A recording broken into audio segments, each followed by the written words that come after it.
Many households are waking up to news of a northern lockdown following a spike in coronavirus cases. The news came in late last night that separate households have been banned from meeting each other indoors in Greater Manchester and parts of East Lancashire and West Yorkshire. Well, the move is expected to affect more than 4 million people. Dr Philippa joins us now to explain all morning. Dr Philippa. Good morning. So we know, we just said there where the local lockdowns are. We need a lot of clarity on this. I think that seems to be the message sounded this morning. What are the local restrictions? So, and they changed really quickly, you know, within about 3 hours, the rules changed. Basically, unless you are in a social bubble, which, just to remind people, is where there is a single-person household or a single parent with children under 18 which have bubbled with another household together, you cannot meet another family inside or in your garden. You can still meet another family in a public area like a park, but not inside your house and not in a garden. Things like indoor gyms, if they had opened, will close. Right. And places like the indoor swimming pool, which was due to open, will not be able to open at the moment. Currently, it's a little bit different to how it was in the Leicester lockdown, in that restaurants will still be open, but you cannot socialise with another household. OK, so it's limited to the bubble. So where's this happening? Where exactly? So it's happening in Greater Manchester, Lancashire and West Yorkshire currently. OK. And why do you think this is happening, Philippa? So it will be related to an uptick in the number of cases. Now, what's really interesting is if we look at Leicester, where there was a local lockdown, there was an uptick in the number of cases, but thankfully not a real rise in the number of deaths. And so it could be that this is actually related to the increased number of testing, and what we've got actually is a lot of young people who are managing very well with it. And that's what we are hoping. But we have to respond to these things quite quickly, and especially as the shielding rules change, which we're going to come on to, we need to really take our social responsibility at following the rules as best we can seriously in order to protect everyone. So it's happening so quickly, but this is obviously just precautious. And it seems to have the backing, you know, Keir Starmer, and I know Andy Burnham, the Mayor of Greater Manchester, said they don't have a problem with it. It's just, it's more the timing they have an issue with. But they're doing this almost preemptively, right?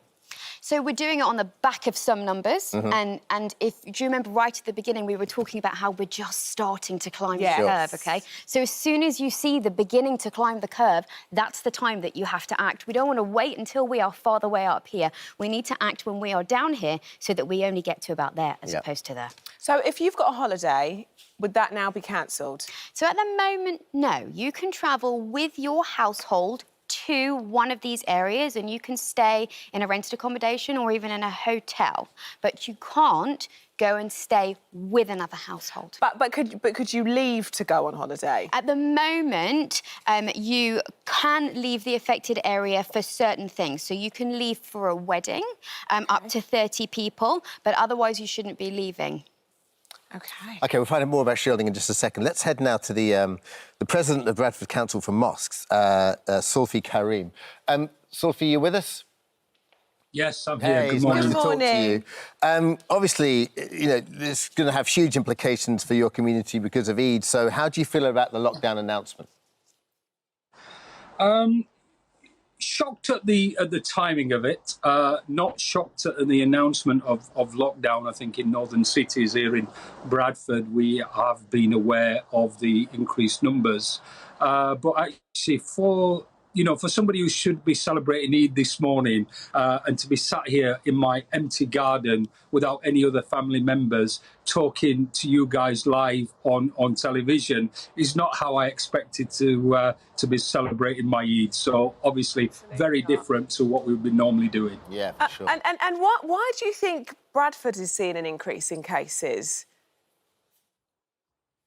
Bradford has seen an increase for all the reasons that your report has just mentioned. We have a young population. People are getting back to normal lives. They're going back to work, to restaurants and pubs and everything else, and also that Bradford is doing more testing. So, yeah, absolutely, more tests, more cases, more positive cases, sadly, as well. But I do think that, you know, the report there about it being a younger demographic which is coming positive. So, therefore, the demand on the hospital and the number of deaths we're seeing in Bradford has actually gone down. But I do understand the government's reason for doing the lockdown, and it's the right reason, and we must respect that. But I think the timing of it is you know, it couldn't be worse as far as the Muslim community celebrating Eid today. It's, I was saying this is almost like Christmas Day, turkey in the oven, presents wrapped, and no family. And it must be so difficult in that regard. I mean, one of the reasons why Italy was cited as having so many cases was that families live together. It's very similar with the Asian community as well. Families live together. Therefore, it's a lot harder to, you know, to keep that infection rate down because of the younger people mixing with the older people. Absolutely, absolutely. That is a huge problem, and it is one of the reasons why the numbers have been high. Also, deprivation, you know, living in the cities where people actually don't have the benefits of gardens like I have here, you know, where there is no social distancing even becomes a problem, where you've got, you know, extended families living in the same household. So, yes, of course, that is going to add to the reason of the increased infection. We understand that. Zoe, do you think people respect these rules? And how, as a community leader, do you get your message across? People do respect. We actually decided to close our mosques down a week before the government announcement back in March.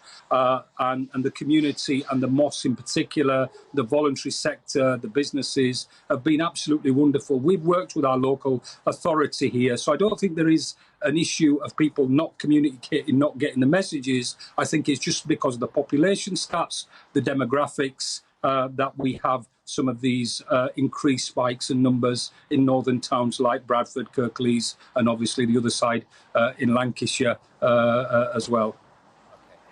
Well, thanks very much, Sophie. I know that this has obviously affected you personally in a big way. I know you were supposed to be travelling to Birmingham today with your family.